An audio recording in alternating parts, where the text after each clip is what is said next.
Assalamualaikum warahmatullahi wabarakatuh. Alhamdulillah, salatu wassalamu ala Rasulillah wa ala alihi wa sahbihi wa mawalah, amma ba'd. Bertemu lagi di dalam siri Republik Syabab Podcast. Menerang bukan menyerang, mencerah bukan menyerah. Dalam siri-siri dalam kita dalam episod yang ke-15. Tuan-tuan sidang pendengar, sidang penonton yang mengikuti Republik Syabab Podcast di channel YouTube, terima kasih atas sokongan dan juga yang masih sudi lagi menonton dalam siri-siri podcast sebelum ni. Tuan-tuan dan puan-puan dirahmati Allah sekalian, hari ini seperti mana yang tuan-tuan tengok, berada di sebelah kita ada tetamu istimewa pada kali ini, pada minggu ni. InsyaAllah kita akan berkongsi sesuatu yang mungkin kita dapat, sesuatu yang sangat bermanfaat pada kali ini. Tapi sebelum kita pergi pada tetamu kita pada siri ini, sekali lagi tuan-tuan boleh mendengar siri Republik Syabab Podcast ini di Anchor.fm, dan juga boleh mendengar di menonton di kita punya YouTube, channel YouTube ni. Kalau minggu lepas kita telah sentuh dalam musim yang kedua ni, banyak kita sentuh tentang kita mula bercakap tentang kepimpinan, kita bercakap tentang politik, dan siri yang sebelum ni kita bawa pengundi muda yang baru umur 19 tahun. Kita dah tengok dia punya macam mana dia punya cara berfikir orang muda melihat pada kepentingan politik dan juga kepimpinan negara. Kali ni terus kita bawa YB terus kali ni, kan tetamu istimewa kita pada petang ni, YB Ustaz Salim Mahmud. Ustaz Salim, Assalamualaikum warahmatullahi wabarakatuh. Assalamualaikum warahmatullahi wabarakatuh. Apa khabar Ustaz, sihat no? Alhamdulillah. Jadi selamat datang ke kita punya rancangan Republik Syabab Podcast ni. Ni kira first time kita bawa ahli politik ke dalam siri-siri Republik Syabab Podcast ni. Jadi kita sangat berbesar hati dengan kehadiran Ustaz YB kita. Untuk pengetahuan penonton, YB Ustaz Salim ni, YB kawasan Bukit Lada lah. Ya, Dun Bukit Lada, dalam Parlimen Pokok Senar. Macam mana Ustaz, berapa lah ni Ustaz? Apa cerita lah ni? Sebelum kita pergi dengan lebih lanjut, kok Ustaz ada ni apa? Alhamdulillah, politik jalan dengan elok. Berkhidmat pada rakyat. Alhamdulillah. Okey tuan-tuan dan perempuan yang dirahmati Allah sekalian, sebelum apa-apa kita nak kenal lah dengan lebih dekat lagi YB Ustaz Salim ni. Kalau yang anak-anak murid Ustaz Salim yang lama tu mungkin dah kenal rapat, tapi hari ni dalam siri podcast kita kali ni mungkin ada benda-benda yang kita boleh kongsi lagi. Kalau boleh Ustaz Salim, kita mulakan dengan sedikit latar belakang tentang keluarga Ustaz Salim ni, asal pada mana, macam mana kembangan keluarga ni, macam mana, boleh sila Ustaz Salim. Assalamualaikum warahmatullahi wabarakatuh. Terima kasih Fatih Ustaz Rahim, Dr. Rahimah. Sedang menyambung di UM. Alhamdulillah. Jadi Alhamdulillah pada waktu ini kita dapat bersama-sama duduk dan berbincang. Alhamdulillah, saya ucapkan syabas dan tahniah kepada Republik Syabab yang buat satu usaha yang baik untuk kita memberi maklumat yang terbaik kepada masyarakat. Alhamdulillah.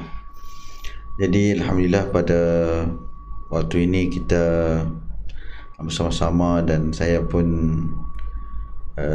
berasal di tempat ni juga, di kawasan ni juga, di Pokok Senar, Kampung Paya. Paya. Kawasan tu orang cakap Siam, Lengkai nanti lah. Di kawasan semua orang cakap Siam. Saya dengan mak saya pun cakap Siam. Jadi Alhamdulillah, kita hidup masyarakat dalam kampung ni, kehidupan orang kampung daripada awal, daripada mula-mula duduk di kampung lagi pun macam itulah kehidupan kita.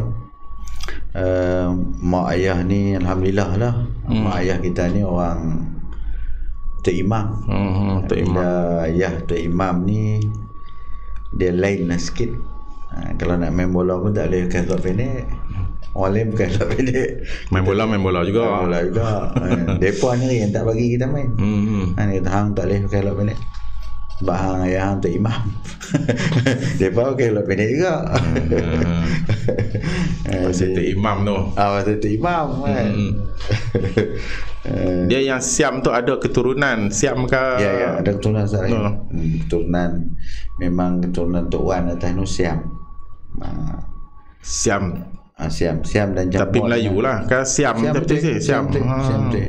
Ada lagi tak lah ni kalau kita, kalau dulu ada yang jejak keturunan. Dulu ada masa zaman ayah ada dulu ni di pekan Cina tu. Ada adik-adik Siam dengan Cina ni. Sebab tu dia main kat kita tu. Mata bukan Cina kita di sini kan, bukan Cina mana? Cina sini ya. Cina di sini. Ada adik-adik lagi. Di keturunan. Jadi maknanya campur lah. Belah ayah ni Siam dengan Cina. Belah mak India. Dia ada lah. Jadi kami ni ada 2 mak sebenarnya. Saya mak tua. Saya mak tua di belah keluarga mak muda pun, tapi sama banyak. 4 lelaki, 4 belah mak saya dan 4 beradik belah mak yang pertama, 4 beradik mak 2. Mak muda pun 4 beradik. Cuma bezanya kami semuanya perempuan. Kecuali kita lah lelaki tu. Belah sana tu semua lelaki. Kecuali seorang perempuan. Dia kali nama apa pun, nama adik yang kecil sekali tu pun sama. Seorang tu. Seorang pun nama sama. Salimah. Kita ni Salim. Seorang lelaki tu nama Salim. Yang mak tua. Mak muda ni seorang perempuan tu Salimah. Umur sama. Umur pun sama. Sebaya. Sebaya. Tapi kita tua bulan ya. Lepas tu Ustaz Salim, kira di Kampung Paya tu semua Leng Tai lah, cakap Siam semua. Semua kamu boleh kata lah. Tapi belah-belah muda-muda ni dia tak apa nak pandai lah. Dia boleh faham lah. Tapi dia nak cakap, dia makin terhakis lah ni. Dia tak apa-apa kurang ni dah no. Sentimen tu tak kuat kan, macam mana yang jadi macam ni? Kau lama kau pergi mata apa semua tu, jadi tak pakai tak apa hak duduk dalam kampung je lah yang ni. Tapi kalau hak yang jenis grup-grup, ada grup mereka ni grup cakap Siam. Kalau WhatsApp mereka semua WhatsApp voice tak ada tulis apa, semua pakai cakap Siam. Tak ada huruf hak Siam ni. Sebab mereka tak, kami semua tak boleh tulis. Bukan erti tulis, cakap je. Cakap lah. Tulis tak erti. Tu voice je lah. Voice je lah. Okey, tu kira keluarga lah Ustaz Salim. Kemudian dari kalau dari sudut pendidikan, Salim mula pendidikan ni sebenarnya mula-mula kita mengaji ni, kita ni tak tahu pun mengaji apa ni. Waktu mengaji sekolah rendah ni tak tahu. Duk kerja seronok lah. Kebetulan abang saya ni dia orang sukan. Dia juru pengadil. Kalau sebut ni orang sebut Bangkok tu orang kenal lah. Bangkok ni dia pengadil bola, jadi Masya Allah. Dia aktif. Memang orang bola betul lah. Kita pun sekolah ni semua wakil sebab tak ramai. Semua main bola, main sepak raga, main takraw, main badminton, semua wakil. Awal lari pun masuk. Pasal tak ada orang. Bab main ni kira kita jual lah. Bab main ni ngaji buku kau nak bawa balik. Ngaji tu buku tak bawa balik. Sekolah depan rumah. Sekolah depan rumah. Ngaji main betul lah. Jadi bila mai periksa ada Jahanam tu, barulah mula kita tahu. Waktu tu bila kita periksa tak lulus. Bukan tak lulus periksa kan. A tak ada. Yang ada B, C, D sampai habis semua lah ada.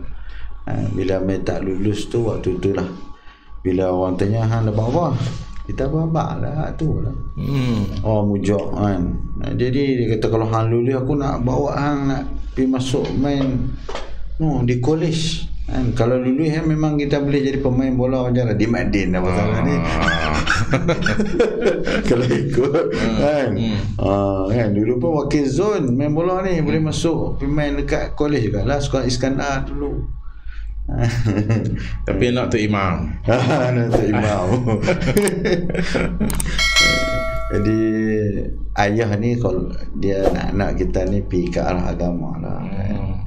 Tapi dia tak paksa kita, dia tak paksa. Jadi akhirnya disebabkan kita pun dah nak masuk kolej pas semua tak boleh. Akhirnya mak ayah minta Maktab Mahmud. Muluga Maktab Mahmud. Tapi Maktab Mahmud pun tak dapat lah, tak lulus. Dapat Mahadini lah.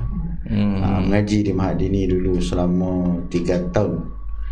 Lepas itu barulah minta Maktab Mahmud. Dapat masuk Maktab Mahmud. Sampai habis Maktab Mahmud, barulah pergi ke Tafiz. Jumpa dengan Syekh Rahim kita ni.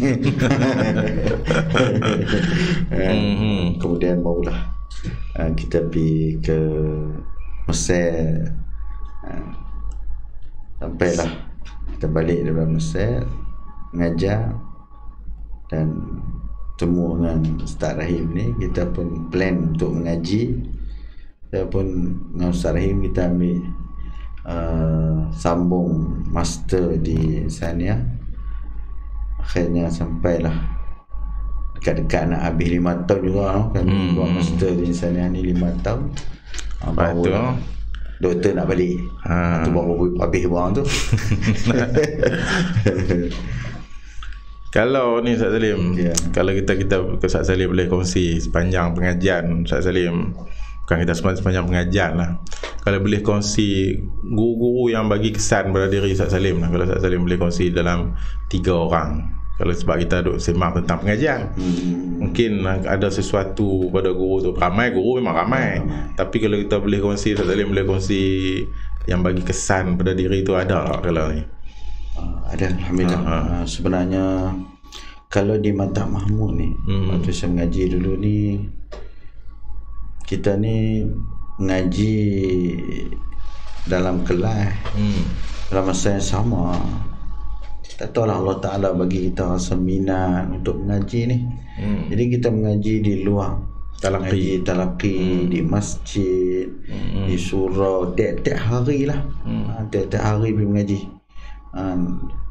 Tiap hari ada jadual pengajian di luar kan. Itu masa sekolah menengah tu. Masa sekolah menengah. Tingkatan 2. Tingkatan 2 lagi. Tingkatan 2 mula minat mengaji ni, ya Allah. Sampai kita periksa SPM, malam periksa SPM tu pergi mengaji lagi. Jadi kita fikir ilmu lah. Allah alam lah. Allah semua tu Allah SWT yang susun kita. Jadi rasa cinta, rasa rindu, rasa teringin nak mengaji ni. Jadi kita mengaji. Jadi antara tok guru yang saya rajin mengaji ni ialah dengan Ustaz Ali. Ustaz Ali ni tok guru tasawuf. Dia seorang guru tasawuf dan dia pakar tauhid pun dia mengajar, fiqh pun dia mengajar kan. Jadi kita pun sampai ke tahap pergi mengaji dengan tok guru lah kan. Pergi mengaji naik kereta sekali dengan tok guru. Maksudnya bersuhbah lah dengan dia, dengan Ustaz Ali ni. Duduk sekali. Ada 3 orang kami. Waktu tu. Kalau tak silap Ustaz Ali pernah duduk di rumah dia kan, macam mana cerita tu? Kan? Kami sebenarnya jiran Ustaz Ali sewa ni. Jiran dengan Ustaz Ali, mungkin berkat doa Ustaz Ali kot. Kami ni dulu masa rumah sewa ni duk main takraw lah. Dia kata main tu, main sungguh, main takraw main takraw, main kira orang bang ni berhenti sah hormat azan lah. Sagi sambung balik tak habis lagi 8 baru boleh. Yang pagang tok guru itulah kita punya net kita. Pagang rumah tok guru ni. Ustaz Ali ni. Itu dia. Pagang rumah tok guru jadi net kita ni. Sepak bola ni kira masuk dalam pagang rumah dia lah. Jadi lompat pagang ambil bola lah apa semua. Mungkin Tok Guru duk doa ke, tak pernah kata apa kat kami ni. Pagak rosak habis dah pagak Tok Guru ni. Tapi dia tak pernah kata apa. Tak pernah kata apa. Kok ligan habis mayang tak apa pernah kata apa. Masya-Allah. Jadi mungkin berkat doa Tok Guru kot kan, kita duk lompat pagar rumah dia ni kan. Yalah, orang tasawuf ni dia bukannya jenis duk kata ikut dah, mungkin dia doa ke apa kan. Hebat. Ustaz Ali ni seorang yang sangat hebat. Rupanya dia tak ada rumah. Ustaz Ali ni tak ada rumah, dia duduk rumah sewa. Waktu kami duduk tu rumah sewa. Bukan rumah dia, rumah sewa. Dia tak beli, mana tak memiliki rumah. Dia tak beli rumah, dia duduk rumah sewa. Sampailah dia meninggal pun di rumah anak dia. Rumah anak dia tu lah rumah kami sewa dulu. Lain kali bila kami keluar, rupanya rumah tu dibeli oleh anak Ustaz Ali. Dan rumah kami duduk tu lah rumah yang Tok Guru pergi duduk di rumah tu. Hak rumah Tok Guru duduk sebelum ni, hak dia sewa? Ada sewa. Ni dia duduk dengan anak dia. Masya Allah, hebat. Satu hari tu kita naik kereta. Naik kereta dengan Ustaz Ali sampai di traffic light ni. Dia berhenti dan dia tutup lampu. Dia tutup lampu. Kita tengok, Masya Allah. Pasal apa yang tutup lampu ni? Sebab kereta tak berjalan, berhenti, tutup lampu, buka lampu. Kalau kita ni, kita akan rasa pelik lah. Tapi dengan dia, dengan diri dia tu, itu sesuai dengan Tok Guru kita yang hebat. Kereta ni boleh nampak bawah ni terbuka, lantai kereta ni terbuka. Duk naik kereta tu lah. Masya Allah. Akhlak. Kalau minum air ni, Masya Allah, air ni sampai habis. Kalaupun sodak ada, dia akan hisap. Last sekali dia akan sedut. Dia akan sedut sampai habis. Tak tinggal sikit. Tak tinggal. Kalau makan pun tangan ni tak lekat ni, walaupun gulai. Jilat habis. Dia tak macam dia kita tak makan. Kita makan. Macam kita makan lekat habis tangan ni. Penuh kan. Itu hebat, Masya Allah. Dan dia tak pernah pakai jubah, Ustaz Rahim.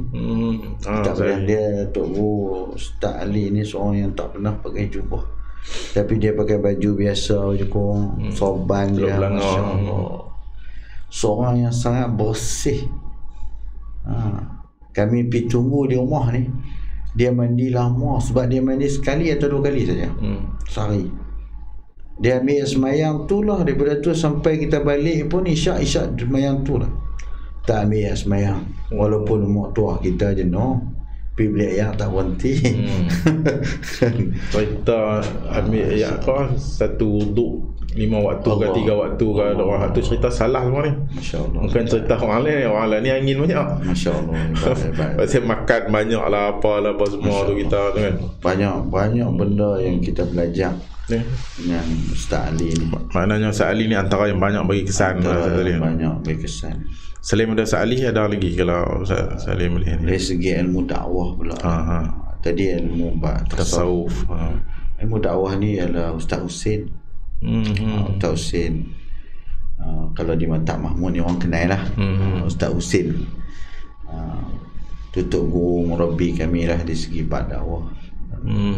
Dia orang yang bukan jenis bercakap banyak, tapi dia seorang yang membentuk peribadi. Sebulan sekali kami pergi rumah dia, sewa bah. Sebulan sekali pergi rumah dia buat qiyamul lail. Tu program dia. Program tak lama. Semalam dah tidur semalam. Tidur semalam, esok pagi tu habis lah program. Tapi bulanan jalan setiap bulan. Setiap bulan buat di rumah dia. Allahu Akbar. Ini yang membentuk kita bab ilmu dakwah. Kita kenal. Saya kenal kitab Al-Islam karangan Said Awam. Kenal di rumah Ustaz Husin. Yang menjadi naqib duk main tiap bulan ni, Masya Allah, Mursyidul Am Ustaz Hashim Jasin. Waktu tu muda lagi lah tu. Muda lagi lah. Main mengajak kitab Al-Islam. Kita pun tak tahu nama kitab apa waktu tu, tapi kita dengar lah apa yang disampaikan oleh Tok Guru. Masya Allah. Tu mula kita dapat didikan dakwah berkenaan dengan perjuangan Islam. Di situ Masya Allah seorang yang sangat tabah. Ni almarhum Ustaz Husin dari sudut dakwah tu antara guru yang banyak bagi kesan. Sampai lah ni pun banyak yang terkesan, maknanya bukan angkatan tu, maknanya yang apa yang duk memainkan kita dakwah lah ni kebanyakannya mungkin anak-anak murid Ustaz Husin. Ramai termasuk Syekh Dan Asri. Tu abang-abang kami. Syekh Dan Asri ni abang-abang kami yang duduk di Mata Mahmud dulu. Mata Mahmud ni dia lain. Dia tak sama dengan sekolah-sekolah lain. Mata Mahmud dia tak boleh ceramah. Orang Mata Mahmud dia tak pandai ceramah. Dulu satu ketika dulu ni. Sebab orang Mata Mahmud ni banyak lahir dalam usrah. Orang macam Pak Ya, macam Dato' Ustaz Ahmad Yahya lah ni kan. Taufiqiyah. Dia pun ni lahir dalam muhadarah. Jadi dia pun hidup muhadarah. Bila muhadarah ni orang yang petah bercakap, latih ceramah, pidato hebat. Tapi kami ni bak usrah lah kami. Jadi jenis cakap kalau nak main ceramah deras-deras tak boleh. Syekh Dan Asri pun macam tu, dia tak boleh ceramah deras-deras. Jadi ceramah deras-deras ni di sekolah lain. Kalau Mata Mahmud pada zaman kami ni usrah. Dia usrah itu. Orang pengisian jenis tu je. Dia bagi pengisian. Bagi pengisian bagilah lama-lama pun. Dia jenis tu. Dia lain lah, tak sama. Tapi kalau kita kata setuju, Ustaz Salim setuju kalau kita kata Ustaz Husin, kalau kita sebut Ustaz Husin lah. Ustaz Husin ni antara apa kita kata antara guru yang kita penting lah, yang mencorakkan perjalanan dakwah di negeri Kedah ni. Macam mana Ustaz Salim, apa pandangan Ustaz Salim? Ustaz Husin dia banyak melahirkan anak-anak buah yang terlibat dengan dakwah di seluruh negeri Kedah ni. Anak Ustaz Husin ni dia anak murid Ustaz Ni'mat. Ustaz Husin ni dia dengan Ustaz Ni'mat. Jadi Ustaz Ni'mat ni pula dia dengan Ustaz Fadil Nur, dengan Ustaz Syekh Fakhrul Razi, ayah pada Dr. Fakhruddin. Jadi 3 orang ni ada watakan mereka sendiri, ada cara mereka sendiri. Ustaz Ni'mat balik buka pondok, Ustaz Fadil Nur buka Muassasah Darul Ulum, Ustaz Syekh Fakhrul Razi buka sekolah Arab. Jadi banyak ke arah pendidikan. Banyak kepada pendidikan dan tarbiyah. Jadi Ustaz Husin ni memang walaupun dia biasa aja, slow, tapi anak-anak murid dia tu hebat. Anak-anak murid dia hebat dalam pelbagai bidang. Maknanya orang-orang yang sedang tanggungjawab dakwah apa semua, anak murid dia dibawa ke arah tu. Ya. Jadi kita punya perbincangan ni nampak macam serius boleh lah. Sebelum-sebelum ni kita santai je, kita ni buat semua, tapi bila Ustaz Salim main YB Ustaz Salim dia jadi macam serius. Tak apa, insyaAllah kita teruskan lagi kita punya podcast. Kali ni tadi kita dah dengar daripada Ustaz Salim sendiri tentang macam mana perjalanan dari sudut latar belakang keluarga, dari sudut pendidikan, dan kita sentuh sikit tentang guru-guru yang beri kesan, yang melahirkan Ustaz Salim pada hari ini. Kalau tuan-tuan tengok YB Ustaz Salim yang menjadi kita kata wakil rakyat di Dun Bukit Lada ni, satu penggal lah ni lah Ustaz Salim. Dah berlalu satu penggal, dan kita pun lah ni memang kita sedang dekat-dekat dah dengan PRU lah ni. Jadi itulah antara sebelum ni pun, dalam siri-siri sebelum ni kita sentuh tentang kesedaran berpolitik, tentang kepimpinan negara sebelum ni, dengan seorang dua, dengan sebelum ni dengan Ustaz Adil, dengan tentang hak orang muda. Jadi kali ni, kalau tidak sebelum ni pengundi ni orang yang bertanding, macam tu kan. Maknanya wakil rakyat. Jadi kita bawa di sini, kita nak dengar lah perkongsian tentang kesedaran politik, kepentingan. Kalau kita mula macam mana Ustaz Salim, kita pergi ke terus pada apa itu politik lah, kita kata kalau orang muda ni patut faham politik ni macam mana kalau kita ni. Sebab kalau kita tengok Ustaz Salim, kita kata terlibat sepenuhnya dengan politik ni, kita kata baru-baru kira yang penggal ni je yang betul-betul bertanding semua ni. Tapi sebelum ni Ustaz Salim sebagai pendidik duduk dalam bidang perguruan, kita kata dalam bidang pendidikan lah, duduk di sekolah kan. Jadi macam mana dari situ berubah pergi jadi wakil rakyat dan kita telah macam mana Ustaz Salim? Sebenarnya macam Ustaz Rahim tanya tadi soalan berkenaan dengan dari segi ilmu dakwah. Sebenarnya kita daripada sekolah menengah lagi kita dididik, ditarbiah tentang ilmu dakwah ni. Ilmu dakwah daripada sekolah menengah lagi. Kerja ni cukup banyak. Kan? Saya pernah diberi amanah sebagai ketua pelajar Ustaz Mahmud, dan pernah bagi amanah dalam masa yang sama sebagai pengurusi badan dakwah. Jadi dua organisasi yang paling besar lah kalau di Ustaz Mahmud ni. Jadi menyebabkan kerja ni banyak. Kerja banyak, usrah tak tahu berapa usrah kita bawa. Program, macam-macam program ni badan dakwah yang dibentuk oleh Ustaz Husin ni.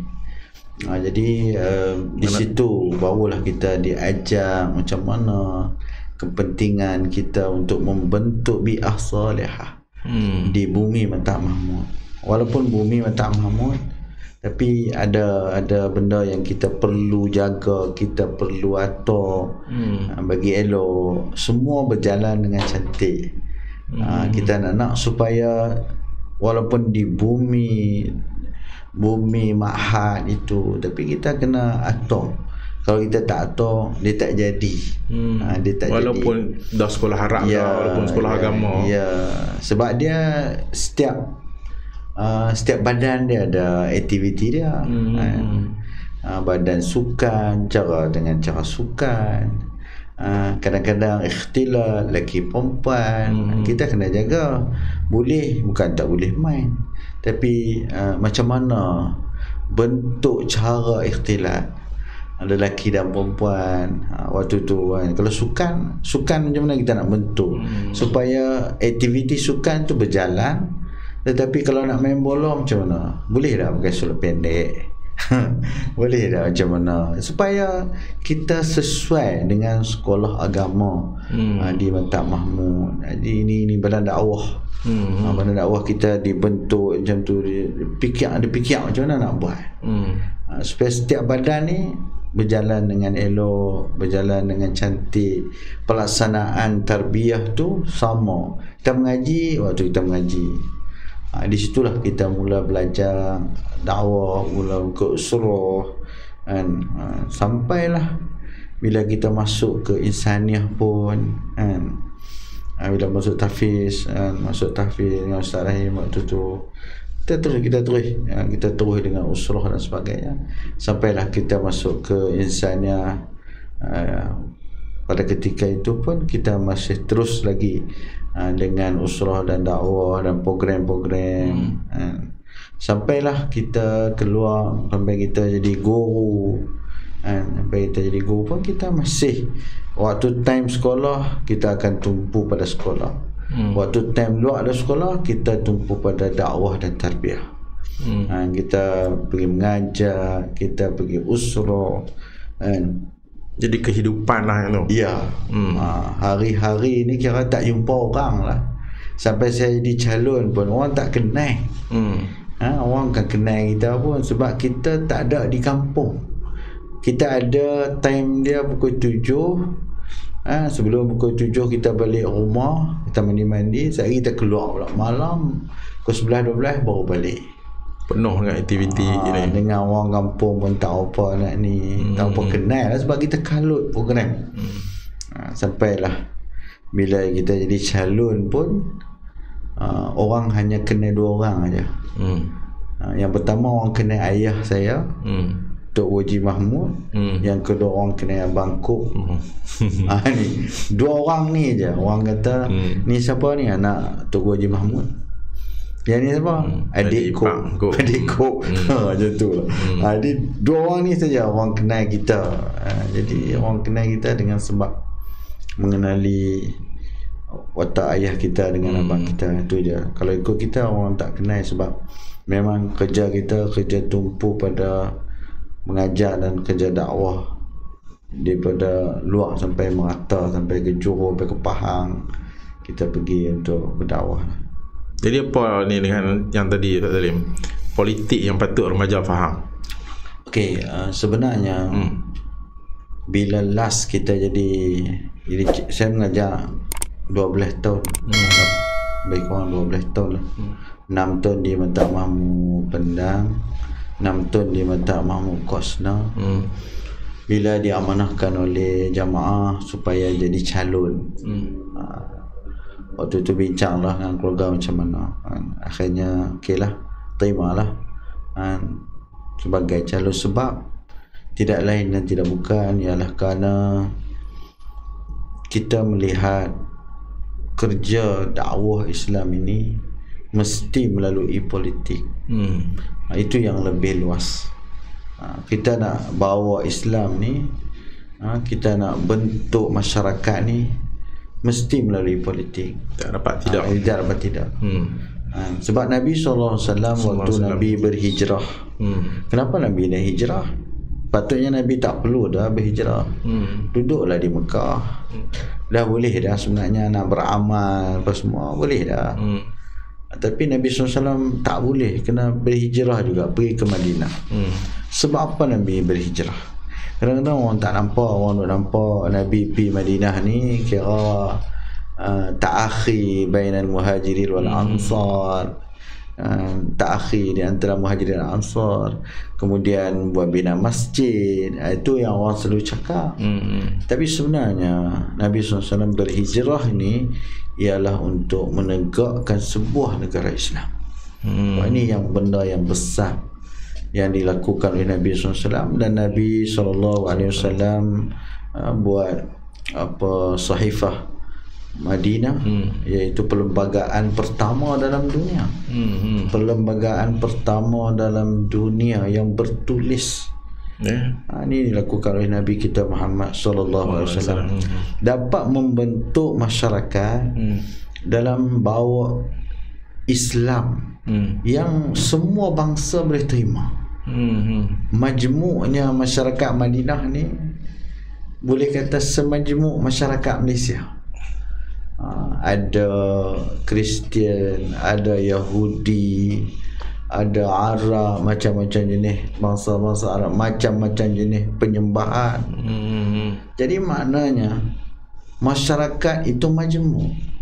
Dan bagaimana Nabi SAW dapat mewujudkan sebuah negara Islam? Sebenarnya siasah ini, politik ini adalah sebahagian daripada Islam. Kita tak boleh tolak siasah dan politik ini. Sebab Nabi SAW berhijrah pun atas dasar siasah dan politik inilah nak bawa Islam sampai ke negara kita. Kalau bukan kerana siasah dan politik ini, Islam tak sampai kat tempat kita. Silap-silap kita hari ni perasan duk day ni merah di day lah.